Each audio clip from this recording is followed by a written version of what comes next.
लग्न झालेल्या मुलीनं तर खूप चाणाक्ष असायला हवं. हातात अगदी माती जरी आली ना तरी त्यातले सोन्याचे कण वेचता यायला हवे. प्रतिकूल परिस्थितीला सुद्धा अनुकूल करण्याची खुबी आपल्याला जमायला हवी.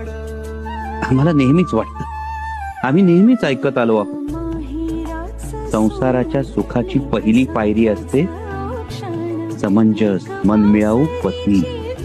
पत्नीनं घरादारात एकोपा ठेवायचा असतो. पत्नीनं पतीची बुद्धीनं तेजानं आरोग्यानं साथ द्यायला हवी. आयुष्याच्या प्रत्येक लढाईत पतीच्या खांद्याला खांदा लावून उभं राहायला हवं. तो खरा संसार. आबासाहेब, आम्हाला हे का सांगताय? प्रत्येक बापाला आपल्या लेकीला हे कधी ना कधी सांगायचं असतं बा, म्हणून सांगितलं.